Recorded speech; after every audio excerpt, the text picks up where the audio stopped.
Professor of International Business at Fletcher, where he is also Senior Fellow of the Center for Emerging Market Enterprises and co-head of the Sovereign Wealth Fund Initiative. Shenna has 30 years of experience in finance, operations, and technology management, focused on investment management.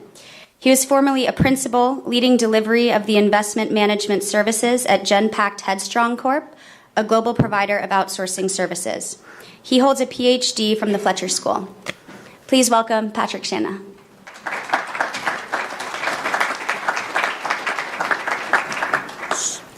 Well, first of all, thank you, Julia. Thank really an extraordinary team that's been working so diligently to get this together. So it's been really remarkable. You'll also notice that I'm not Bhaskar. I'm not Dean Chakravorty, right? And he very disappointingly could not be here. So I'm thrilled actually to do some pinch hitting. And so if you'll indulge me a bit. This, I would hope, would be a very interesting conversation. I've gotten to know these gentlemen a bit in the last few days. And the real focus of this conversation is really going to be around operationalizing what we will hopefully collectively come to as a definition of political risk. But the one thing hopefully you'll also see is that is many and varied and there's quite a bit of diversity in the way we think about political risk. We'd like to pick up from where Professor Brookfield left off when he asked the question, so what's the definition? I will introduce each of these guys. The protocol for this is going to be they will each come up and spend about 5 minutes talking a bit about the way they think about political risk and the way that it is really sort of, it emerges through what their current role is. So they're practitioners. And what we'd like to do is really explore the operational aspects of political risk, how that affects decisions, in particular how it affects financial decisions, and importantly, think about creative ways that risks, political risks across their various dimensions, are actually managed and mitigated. So we'd welcome your questions across all fronts. So let me begin. And so to my immediate left, and this will be the order in which they will present to you, Rick Fisher, and Rick is Vice President, Global Corporate Security, Chicago Bridge and Iron. CB&I is a great supporter of Fletcher. Rick has responsibility for establishing and managing overall securities programs, policies, and procedures at CB&I. And in that description, it sort of belies a view of political risk that Rick may have. Our next speaker will be Mike Morin. And Mike is Managing Director, Global Risk Analysis at Control Risk. Mike has a quite distinguished background in journalism. He's an author. He's worked in finance. And at Control Risk currently, he has responsibility for thought leadership and is running a global macro practice. So I think you'll get some interesting perspectives from Mike. Our next speaker is Frank Linden, and Frank is Senior Risk Management Officer at MIGA. This is the Multilateral Investment Guarantee Agency, which is the political risk insurance arm of the World Bank. Prior to that, Frank spent 11 years at Merrill Lynch, and importantly for all of us here, he's a Fletcher alum. And then lastly, certainly not least, Daniel Wagner, founder and CEO of Country Risk Solutions. Like Frank, Daniel spent some time at MIGA, also with AIG, and prior to his founding CRS with GE Energy Financial Services. So it's quite a distinguished group with lots of operating experience. So I'll ask you to welcome them, and I'll turn this over to Rick for brief introductions. Thank you. Thank you, and good morning. It's an honor to be here this morning, and I know everybody's commented about the weather. Being from Houston, I kind of enjoy it. So you probably think I'm crazy, but come to Houston in July when it's about 95 or 96 and 100% humidity, and we'll swap the extremes. So, but it's good to be here. As Pat said, I'd like to give a little overview in my time initially right now, just to kind of give a different perspective. We heard the first group, and I picked up quite a lot of comments from them and have actually changed some of the words that I was going to say. But I guess when I look at the subject political risk, I was glad to see the first question came out as define risk. What is risk? I guess I see personally that risk is just risk, regardless whether it's political risk or financial risk. In the scope of my job, what I do for CB&I is that we have to evaluate that risk. In looking at the threat in the world today, and as was so correctly stated this morning, our world has changed dramatically in the last 20 years. I've been in the corporate world for over 30 years now. I started out in law enforcement at a very early age and made the early transition to the corporate side, and don't have any regrets. But we have seen a tremendous change in the threat that our companies today, domestic and international, face. And the reality of it is we have absolutely no control over the threat. The risk is something different. We can evaluate the risk. We can take certain measures to mitigate that risk. In fact, the mission statement for my group is to create a secure, safe and secure work environment for our company worldwide. And we do that by evaluating the risk and establishing a cost-effective program to mitigate the risk. So what are some of the things that we do to mitigate that risk? And that's some of the things we'll talk about today. Hearing the diversity of comments about internal versus external. I will tell you, as an internal or as a practitioner on the corporate side, we do use outside consultants. We have to use them because we cannot do it all internally. And I think there's a need to have a certain expertise inside the company internally, but we have to rely on the capabilities that are available outside to us.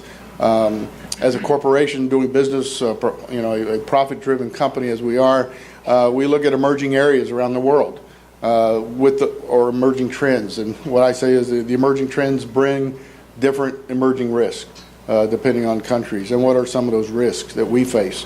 In my previous life, I spent about 28 years in the oil and gas business with different companies, and we actually had two different levels of risk that we evaluated there. We had an above-ground risk, which are the typical risks that we're discussing here today, political and financial and security and those types. But in the oil and gas side, we had a subsurface risk team that had to evaluate what were the risks as an oil and gas exploration company. If you didn't have the right geology, if you didn't have the right formation information, if you didn't have those type of documents well in hand, you weren't successful. And as an oil and gas company, I can tell you if you drill a dry hole, you go out of business. So the subsurface risk analysis was just as important as the above ground risk, which is one that I participated in quite a bit. But like I said, as a company, we are everywhere in the world. I mean, there's not too many places that we don't have some activity. There's information about CB&I in the book, so I won't go into that too much, but we're not in Chicago any longer, and we don't build bridges, but we've maintained the name. We're 126 years in the business. We celebrate our 125th last year. So it's been a very, very successful business. But we've seen that business grow and change. The landscape of our business has changed in the last couple of years through acquisition and some other organic growth. We're no longer just building tanks. We have a federal services division. We're an active participant working for the government. We have a power division. We build nuclear power plants right now, which most people are surprised when they hear that we're even building them. We have a fossil fuel division where we're building power plants, which this country desperately needs, as well as other emerging markets around the world. Our oil and gas division is probably our largest. We build refineries. We have a large facility, a large project in Cartagena, Colombia, where we are more than doubling the size of an existing refinery. And every day on site, we have had 14,000 people coming in each morning, going home at night by bus. So you can imagine the potential risk of just that alone in a country like Colombia, who has had a lot of history over the years on the security side. So those are just some of the things that we face as a company. Again, as a practitioner, I have to be able to provide the best service I can internally to our management teams that are making advancements with the company and looking at our future opportunities worldwide. Of course, our business development people they want to go anywhere in the world, and sometimes we can. But again, there are areas in the world that we just won't go based on the potential risk. And I love to quote one of our divisional presidents. He said, sometimes the juice just ain't worth the squeeze to go into some of the places that we have opportunities. So with that, my time's just a little bit up, but we're going to try to field as many questions as we can here this morning. So thank you.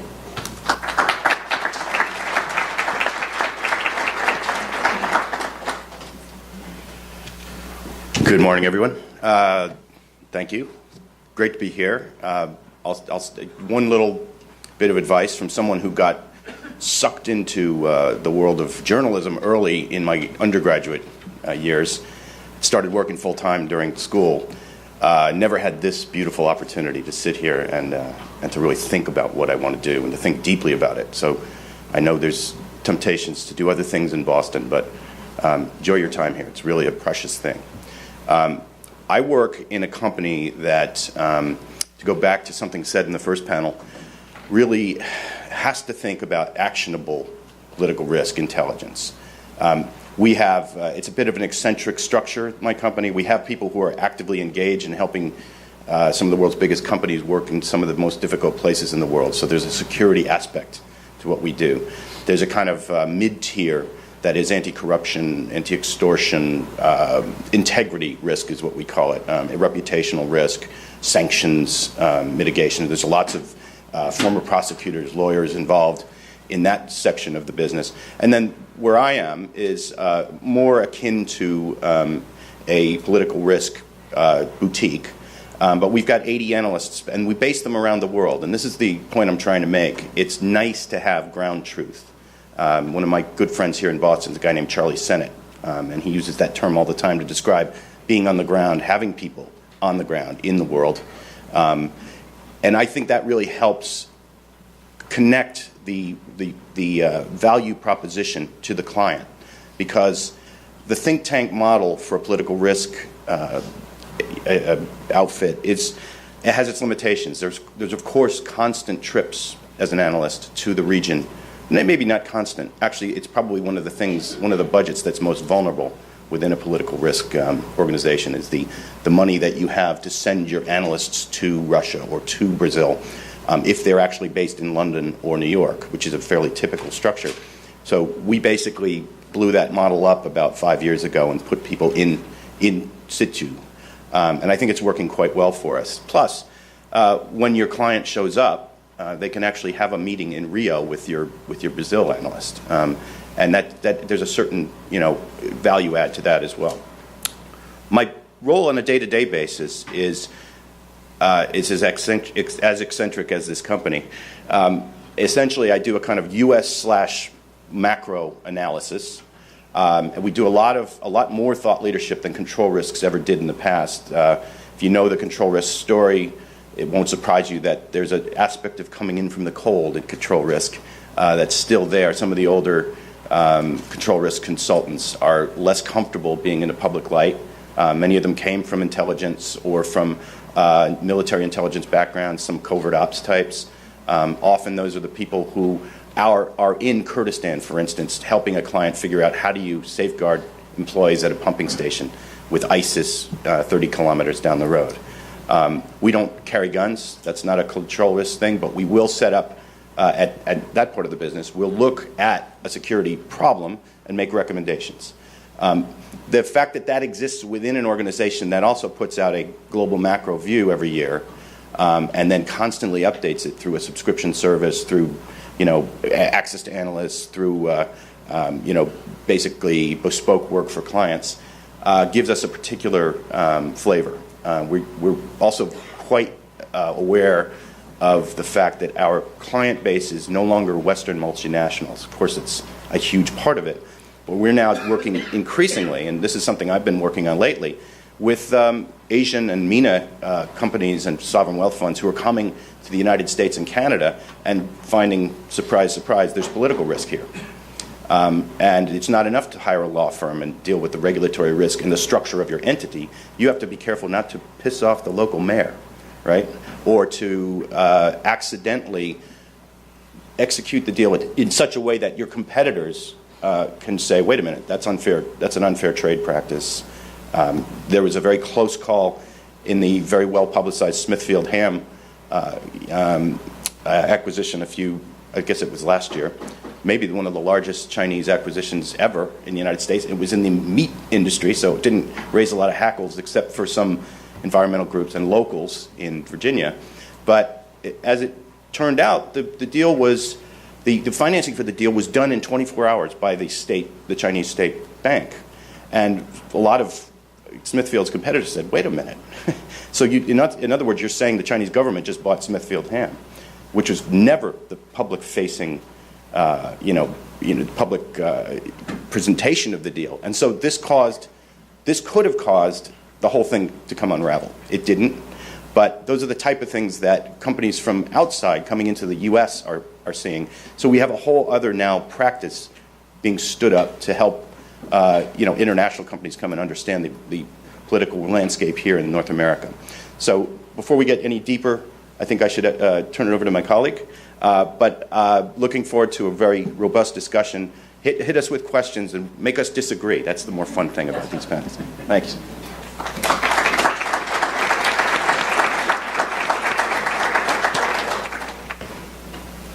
Thank you. Thanks for the invitation. I'm going to try to indeed keep it to 5 minutes. So I'm going to start the stopwatch. I'm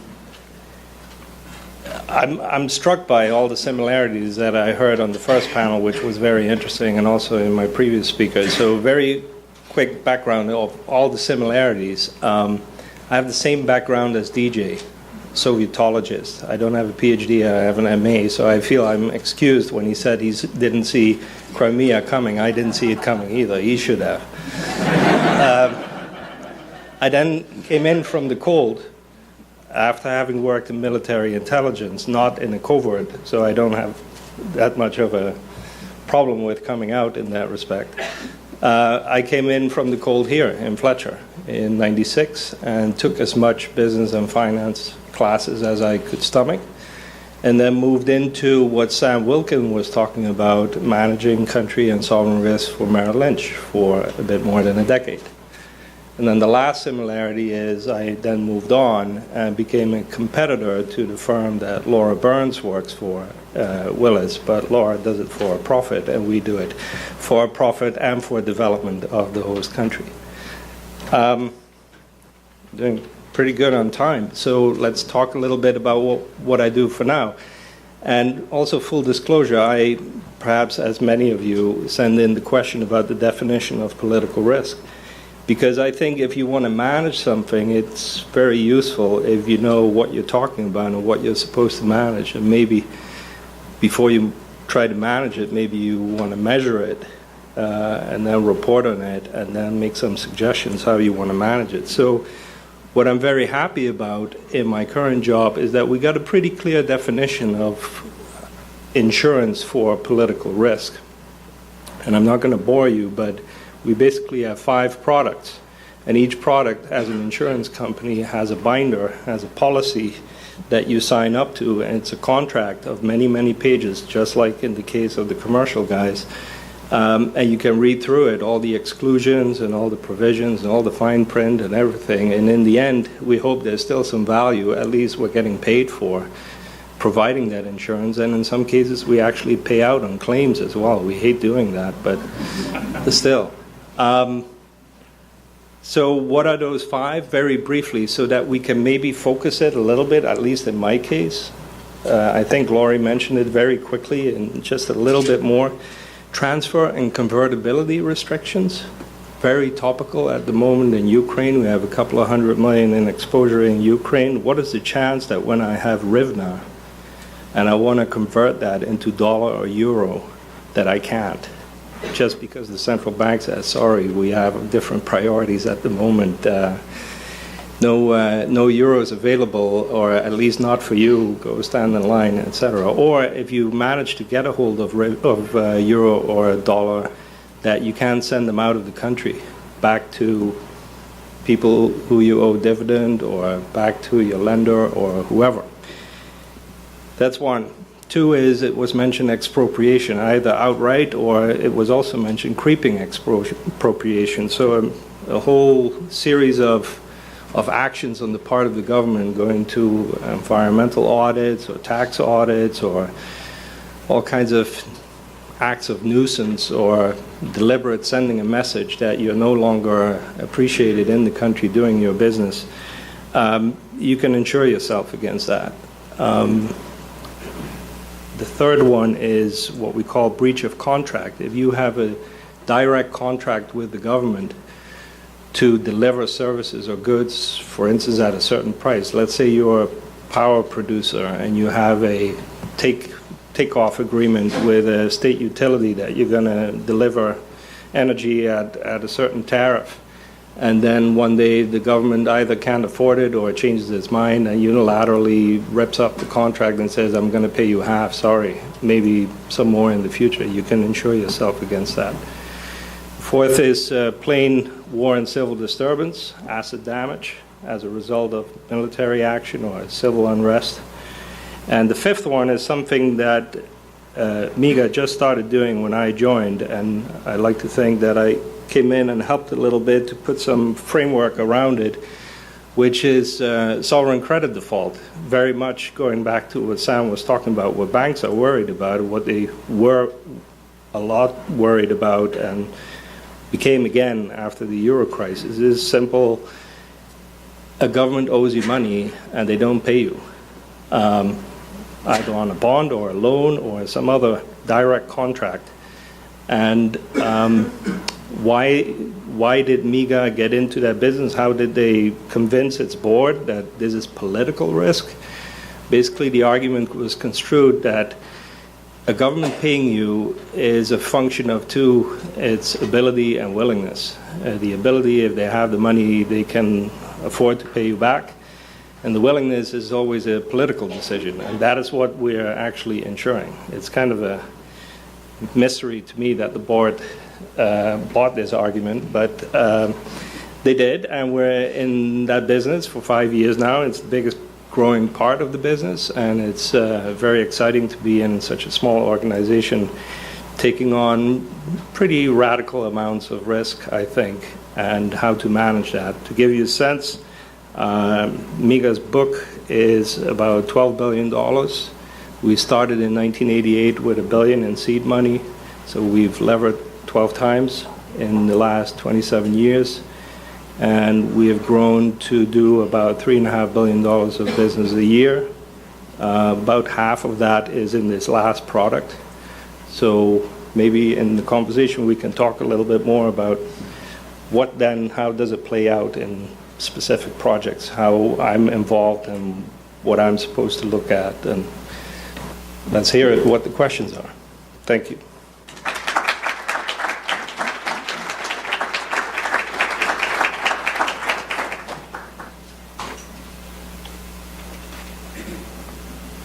Well, good morning. I would like to first of all start off by demystifying what political risk is, and it's really very simple. If someone asks you, how do I assess the risks for Africa, a place with so many countries, so diverse, just tell them, don't invest in any country which has an A in the name or green in the flag. And if you think about it, it's really true. Yeah? Think about it for a minute. So now that we've got that out of the way, we can all go home. So just to put things in perspective, so that you all understand my perspective on what I call cross-border risk. I don't call it country risk. I mean, you could call it country. I don't call it political risk. Because in my mind, it's a mosaic. It's not just things political, and it's not just things economic. It's developmental, environmental, technological, financial, all these risks which form the risk mosaic that helps people like us figure out what's going on in the world or for specific projects. I have had the great fortune of being both an underwriter in the political risk insurance business for AIG and the Asian Development Bank, a broker for a number of organizations. I had the great fortune of being a risk manager for GE, and now my function is that of a consultant with my firm. And what we help people do is understand and manage this cross-border risk, primarily by producing country risk analyses and also by pre-investment due diligence. What I've learned in my career is that a couple of things matter a lot in this business. One is your ability to deliver a meaningful message to your client. And that doesn't mean just handing a really lovely report to them and saying, here's all this great information. But can you add value by telling them what it actually means? That was touched upon earlier. Second thing is, what is their ability to actually interpret this information? I can give them this great stuff, but what do they do with it? My experience has been that there's very, very few organizations in the world that are actually prepared to do something meaningful with that information. I have worked for some organizations that have hundreds of thousands of people. They operate in 100+ countries, and their ability to absorb this information is practically zero. They either don't have the infrastructure set up, or they think that they've got it all nailed down, and in fact they don't. Or they think they can just send their CEO in to parachute and shake the Prime Minister's hand and suddenly all this stuff will go away. Well, of course that isn't true at all. So the simple message I would give is have the right ability to deliver, and for your client to have the right ability to interpret. There's no way to do that for them. They have to be able to do it themselves. I was saying to somebody a few minutes ago, if in the environment that we're in, companies don't get it, they don't understand the importance of cross-border risk management, and they're not devoting resources to it, will they ever? I don't know the answer to that. Hopefully we can explore that in some of our questions today. Thank you.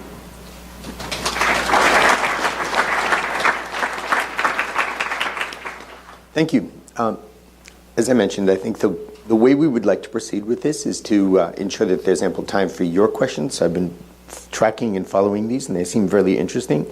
I actually had a question that I posed to each of these guys, and haven't yet gotten an answer. And I thought it was kind of an interesting question, and I'll just pose it again to them, just to try to get us into the weeds a little bit. And so I'll pose it this way. You know, as they walked out of their office yesterday, I'm sure that there was some issue, some place in the world that was probably bugging them or on their minds. And so the question I guess I would pose to each of you guys is, what, as you sit here today, as you think about your past week, what risk looms largest to you and is potentially keeping you up at night as it relates directly to your current responsibilities? Is there something out there, as you think about it, that is prominent in your minds and is making you, is worrisome for you? Daniel, you want to give it a shot?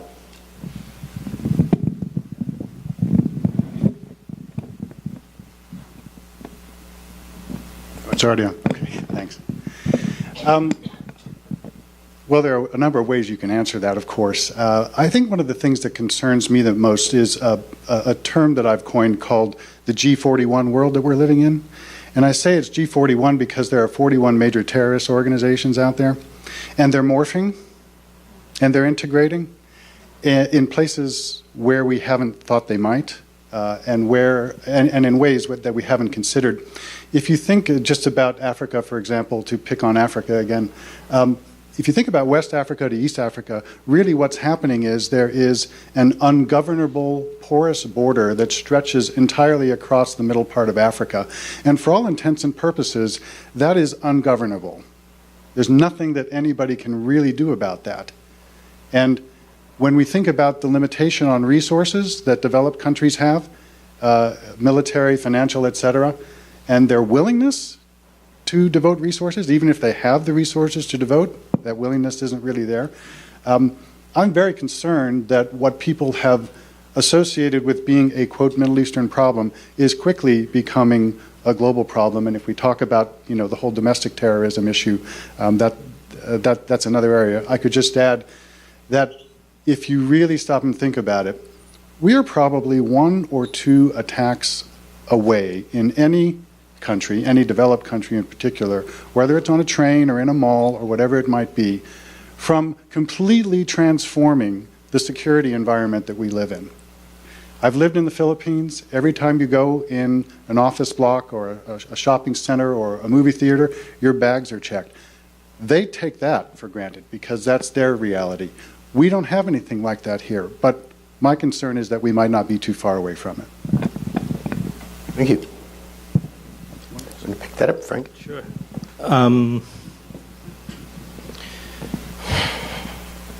At the risk of maybe losing some of the audience because it's very specific, but you asked what were you looking at this past weekend, but maybe it's an illustration of the practical application. We can't do a whole lot in Russia at the moment for political reasons because of sanctions, and a lot of our sponsors don't want to see it happening at the moment. Ukraine, basically, it's not to brag or anything, but from a macro side, you saw this coming, this pending default for the past 2 years. What I've been looking at quite closely the last 2 weeks is Turkey, and not even the macro story, because the vulnerabilities are pretty well known, laid out in the market. We've seen how the market moved 2 years ago. But it's the specific issue of political interference in private business in Turkey. Why? 2 reasons. 3 reasons. One goes back to after Gezi Park, how Erdogan clamped down on private business who came out in favor of the demonstrators, tax audits, raids by inspectors, and etc. That goes to the point of creeping expropriation. Second reason is we got one of the largest private equity firms in the U.S. ask us specifically on this topic because they're looking to make an acquisition in Turkey and saying, okay, we know this company was in trouble after Gezi Park. Are they going to get in trouble again? What is your opinion? Can you insure me against it? And the third reason is Bank Asia, which was raided by the Bank Regulatory Authority in February. Official reason, they didn't comply with an information request. Unofficial reason, because the people behind the bank are supporters of Fethullah Gulen, which is an adversary of the president. So the question I have, is this a trend? Is it a trend as part of when you opine that the current president is becoming more authoritarian and therefore more capricious in his actions? Or are these isolated events, i.e., do I need to change my rating, which is going to change my pricing, which is going to make my sales force unhappy, which is going to make my CEO unhappy, but it's something I need to do to protect the balance sheet of the firm, and how do I bring the message, when, and in what form? And I hope this is all not attributed because it's kind of looking inside what we're looking at the moment. Thank you. I would just caution, if anyone is tweeting, to please be judicious and recognize we did discuss and we have not applied Chatham House, but I would ask you please to just be careful about what you're sharing. Michael. Thanks. So my concern, to turn around the other way, would be it's a very macro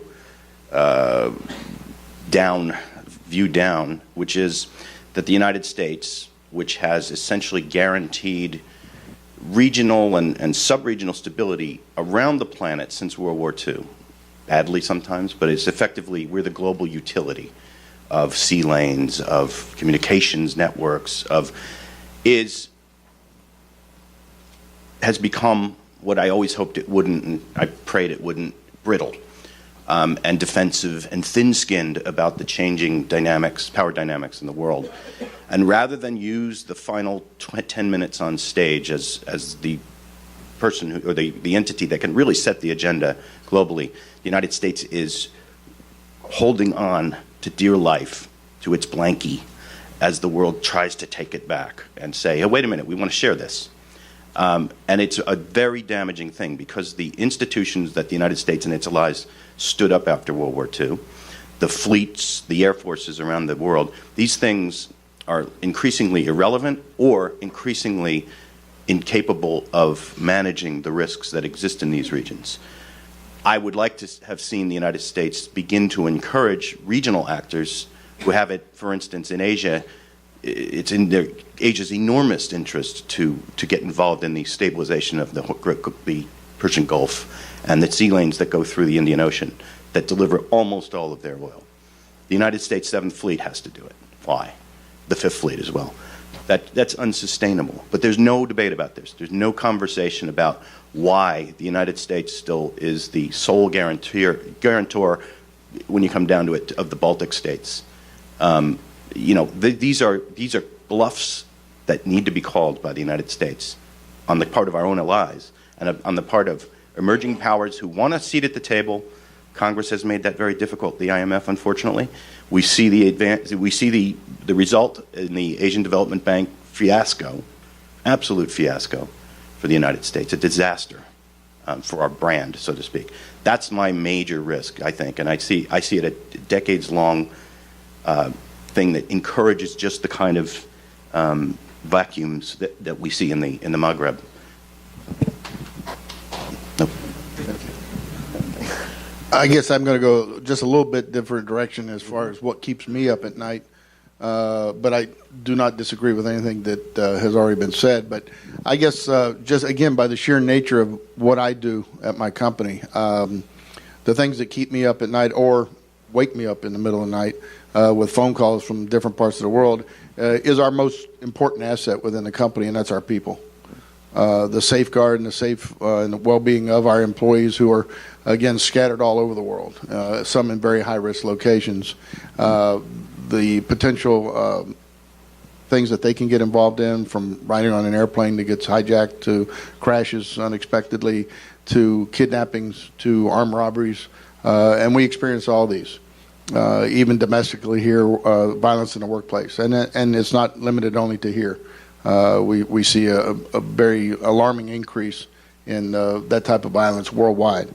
So again, just being able to try to safeguard our folks wherever they may be around the world, whether they're in Plainfield, Illinois, or in Papua New Guinea. Again, the threats are different. We had 5,000 people working in the highlands of Papua New Guinea. Our threat was not to terrorist activity; it was tribal. It was dealing with the local tribes that were fighting amongst themselves that ultimately put us in harm's way because we were dealing with those people. So again, our threat is different in the different areas, and that's what keeps me up. Sorry, could I just add something to what Michael said, what I think is really important? Part of what I think makes a good country risk analyst is your own frame of reference on the world. And if we can say that about ourselves as analysts, we can say that about ourselves as countries as well. So a typical American has a frame of reference which says, well, America's at the top of the pile. Obviously, we'd like to stay there, but they don't recognize that we can't stay there forever. And there perhaps is a reticence to realize that this is not the American century, it's the Chinese century, right? And so we should be embracing that rather than fighting against it. And we should be joining the Asian Infrastructure Investment Bank. All of our allies are doing it now, and we're looking kind of silly. I wanted to come back to this sort of range of views. And one of the things that struck me as we were having some preparatory conversations was really the sort of diversity as we started to think about what the issues were related specifically to political risk. And this gets us back to the definition. And the thing that really called that out was Rick's perspective, which caused me to start to ask questions about that sort of boundary between criminality and security. And as you move sort of further up that sort of spectrum, eventually to the point where you got to political risk. And I was wondering if we could just very briefly explore that. When is something criminal? When is something terrorist? And what about it introduces an element of political risk? How do you distinguish between those things? I mean, is the marathon bombing a demonstration or an illustration of political risk analysis gone bad, or is it just policing that just wasn't effective? All of the above. Okay. There's a very fine line there, and a lot of it is driven by the locale that we're talking about. Different countries, different laws, different elements of the government. What government sponsorship is there? In a lot of countries, we may be operating. Some of the criminality may be perpetuated by government officials themselves. Not every country is the most ethical in the world, and we have to deal with that. And as a U.S.-based business, we have to deal with that every day with FCPA and all sorts of things that we have to abide by because those are our rules. But those aren't necessarily their rules in certain countries. So again, it's an education process. Again, as a practitioner, we have to rely very heavily on the input from our consulting firms to give us some help where we can, because again, they may have more boots on the ground than we do, and in other cases, we may have more folks in the direct line of fire in some of these countries. Great. That's actually a very good segue to begin to look at some of the questions that you all are posing. So I'm going to try to encapsulate, because several of them are on common themes. And one that I think is directly relevant to this sort of boundary line is that related to cyber and cyber threats. So the prominent question throughout, I think, among many of you is, do you view cybersecurity, or how do you see cybersecurity in the broader context of political risk? And brief, if you don't mind, a very brief anecdote. I had sent some emails out yesterday afternoon to the entire crew, and then I got a note back that Rick's spam actually picked up the email I was sending to him to provide the logistics for the conference, right? So I figured that you probably had a pretty good cybersecurity system in place. We try. Yeah. And it is a whole new era. The cyber threat today is just so broad. Many of the meetings that many of us are able to attend with government agencies and other, the predominance of the meetings and the topics are today cyber.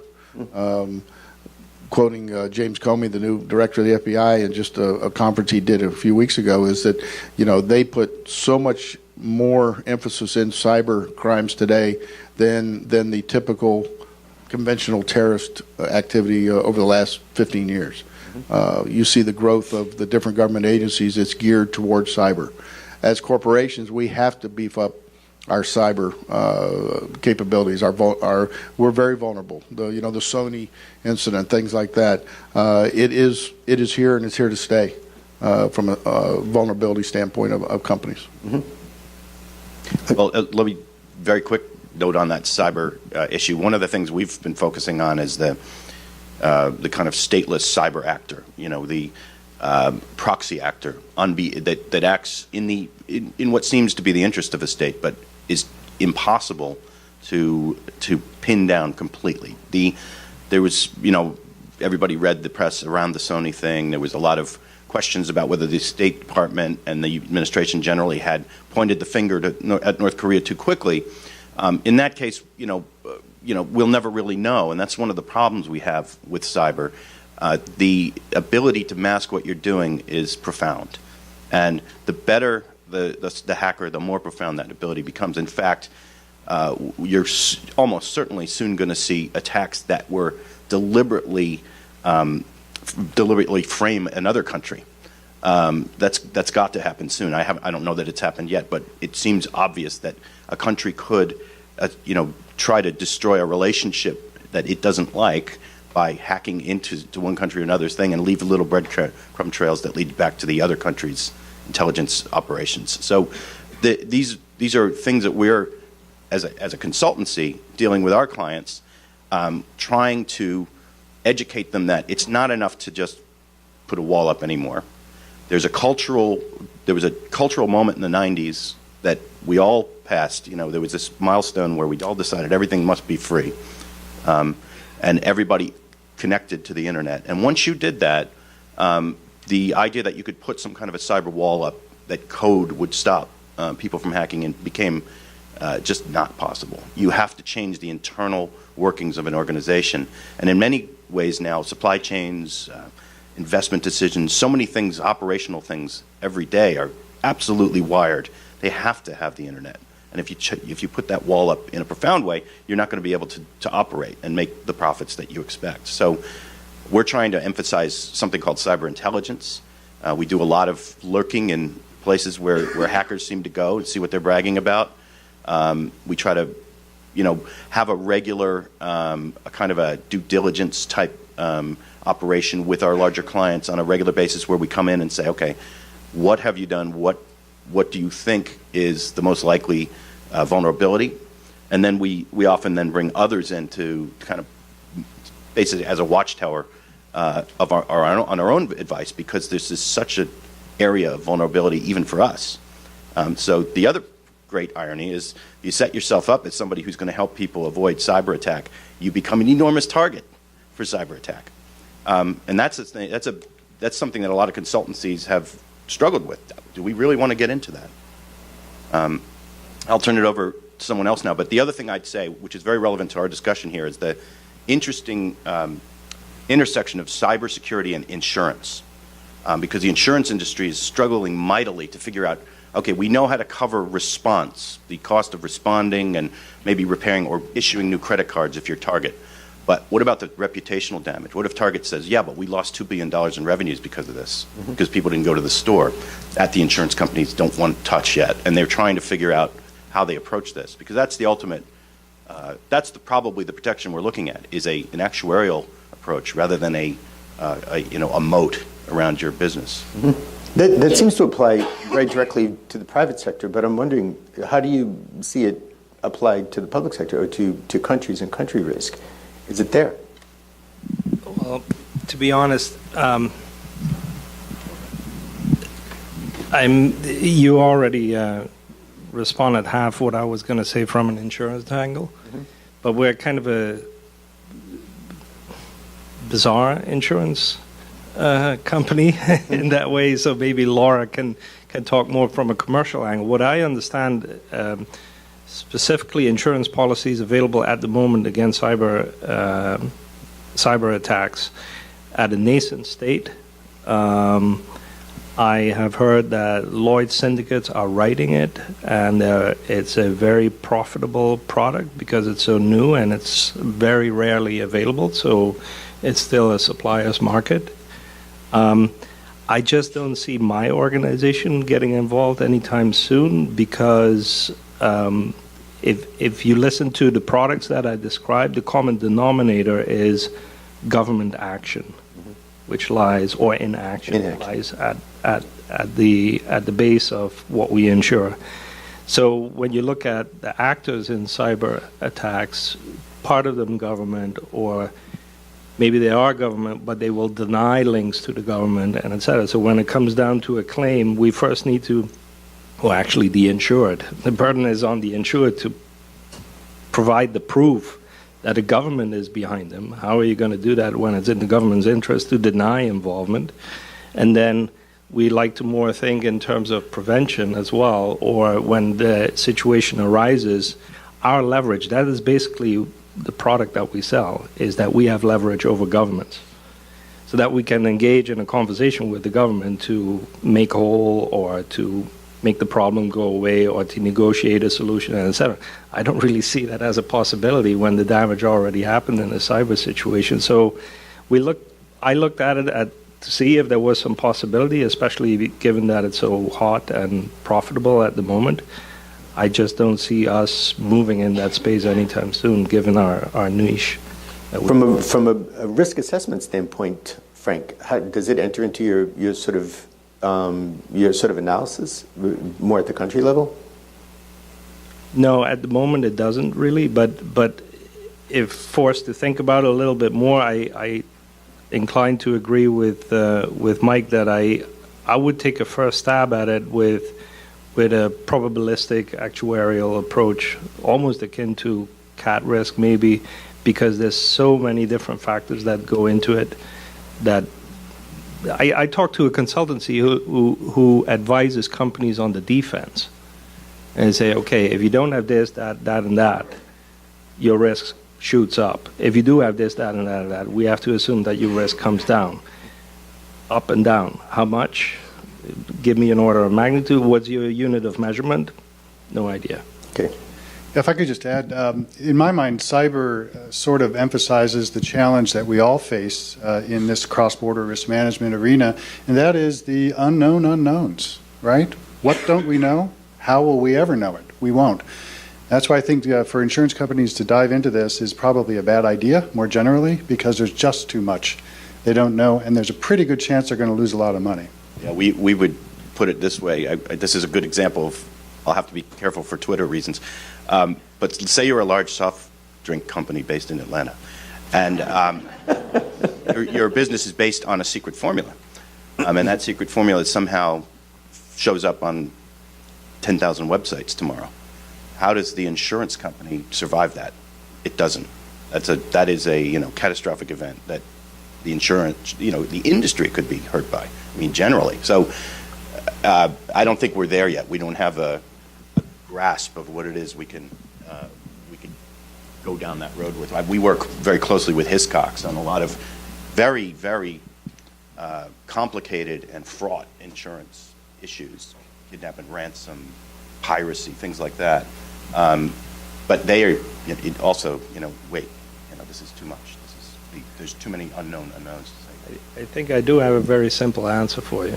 It's a concept called maximum aggregate liability.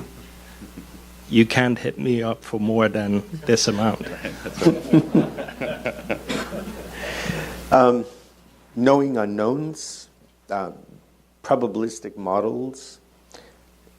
Question, we're talking about qualitatively risks, but here we are discussing this in an investment or an operational or financial context. And within each of your firms or interacting with your clients, inevitably somebody's going to ask you to bound something, put a number on something. You give me a sense of this exposure. I found vapor fascinating, right, with this idea of that's a world I come from, value at risk, right? And inevitably, when you think about political risk, you're thinking about a tail event, but not necessarily always. How do you address within your firms? What are those conversations like when someone comes to you or you're one of your clients and says, okay, put a box around this and put a number on it? Can I take a stab at that? Just to say, that's when we call a consultant. Let them. Well, that's the next series of conversations. What I would simply say is that people are very comfortable with numbers, right? They want to be able to quantitatively assess and understand risk. But there's more than one way to do it. And I think a common mistake that organizations make is to rely exclusively or predominantly on quantitative risk assessment. And you miss so much if you don't put a qualitative element into it.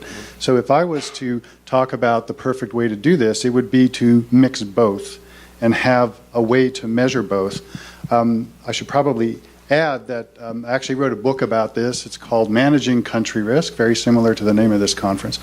And the reason that I wrote it was that I looked at the literature and I saw that there was plenty of stuff out there from academics, plenty of stuff out there from and for people in the financial arena.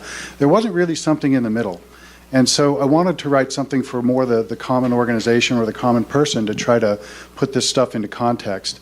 So for those of you students in the audience with fertile minds who are country risk oriented, you might find this a useful book.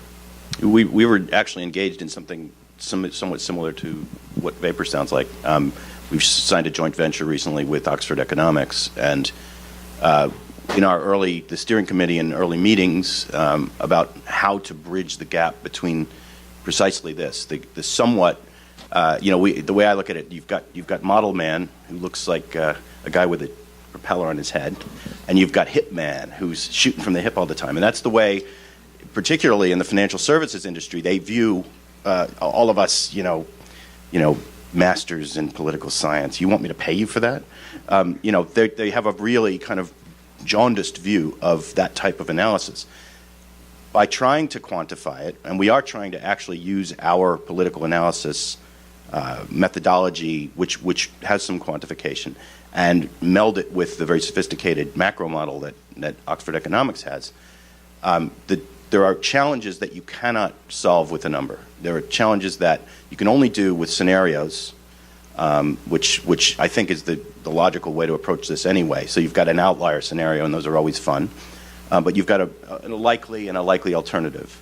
And if you then compare and give the client the ability to change the inputs and the weights and the footprint of this model to mirror their global presence, their supply chain dependencies, then you're getting close. But you still, at the end of the day, need to have someone who can come in and describe this to the C-suite, to the risk manager, to the strategy group, who has credibility, because the number itself is never going to be enough. And it often, you risk getting the number that the client wants.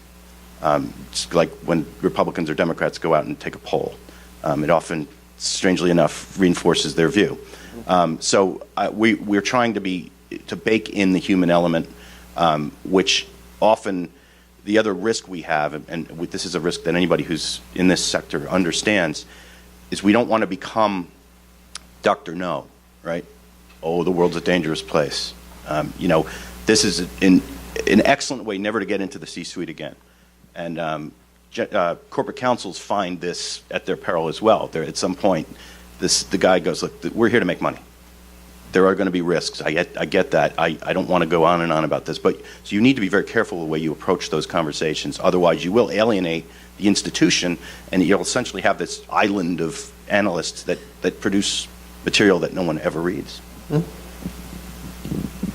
Who's that? Frank, you want to? You may be the closest to quantifying.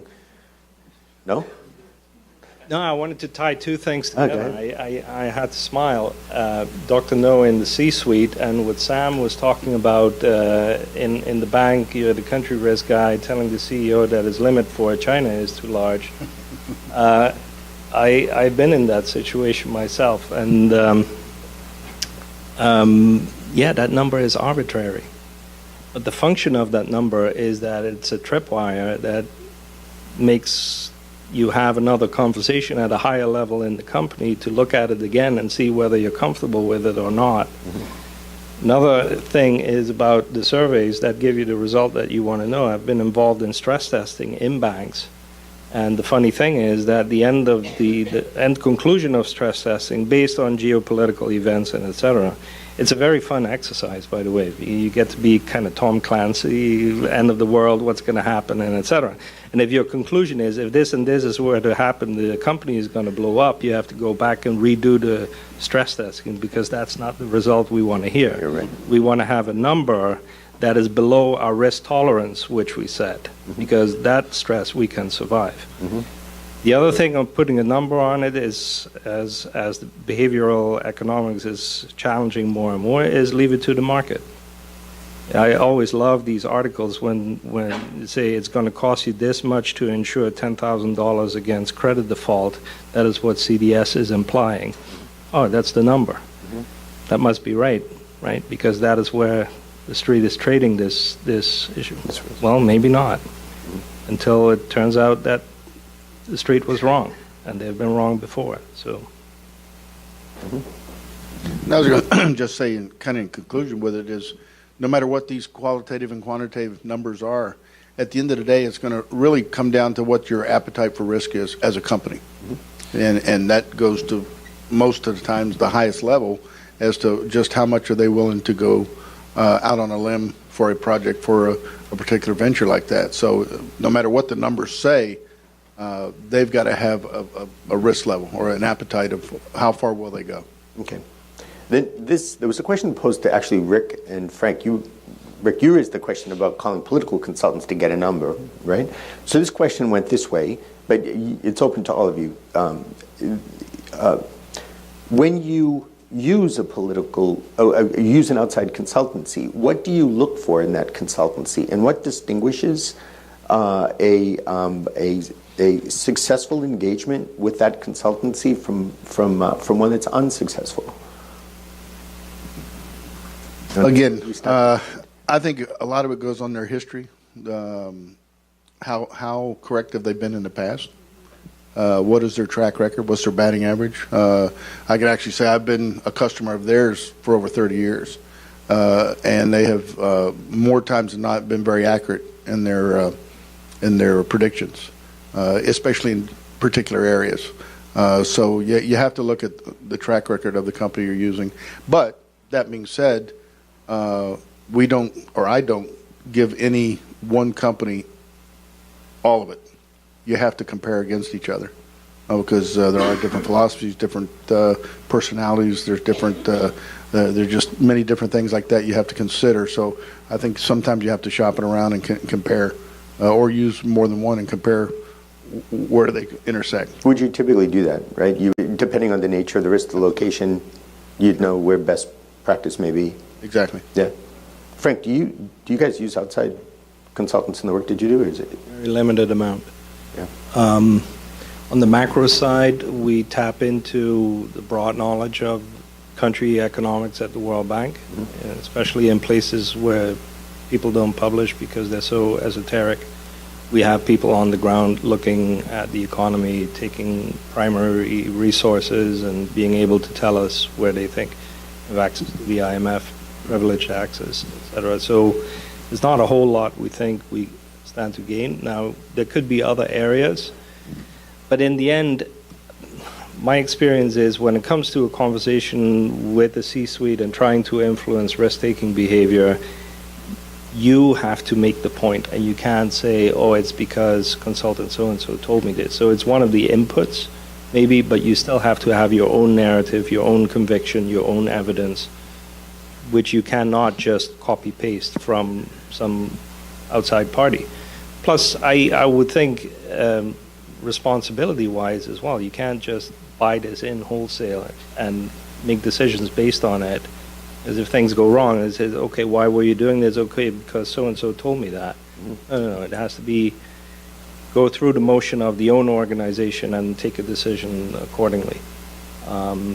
So that is why. One of the things I look for, we do get requests all the time from vendors to sell products and et cetera, is, I guess I'm more leaning towards the analyst model, to the analyst rather than the model, is how much brain power do you have behind your convictions? And not just number of people, but experienced people who have been looking at this, have a track record, etc.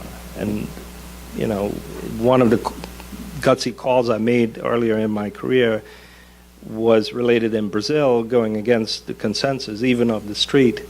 Why? Because I was convinced that my source at Eurasia at that point had a very good understanding of the political landscape at the moment, was not biased, didn't have any agenda, and was actually making the right call.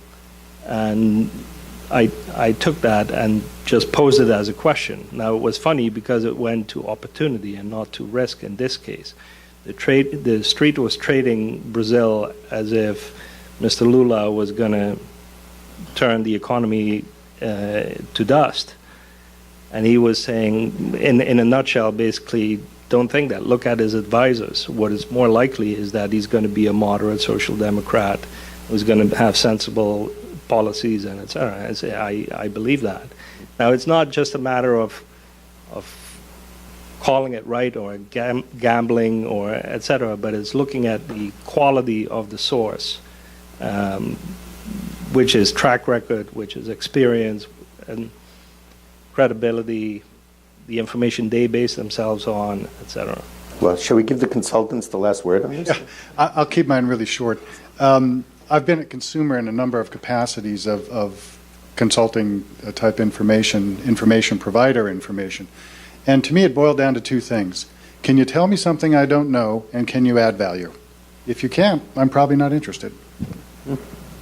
Yeah, I can't really add to that. That's exactly the right metric, I think. Okay. I realize we are standing between you all and lunch. And that's something that I probably would do at my peril. So I think we've reached the end of what I think was an interesting session. And we look forward to continuing the discussion over lunch and later. Thank you.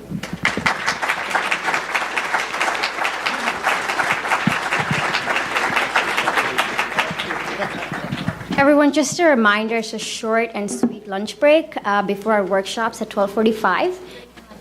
Bring your lunch with you, the workshops, if you please to.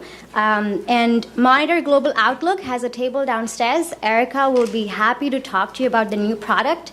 It's a business intelligence service of the Christian Science Monitor, focused on emerging markets and frontier markets. So have talk with Erica. And please tweet at us. We're at Fletcher Poll Risk, hashtag MPR2015. Enjoy your lunch.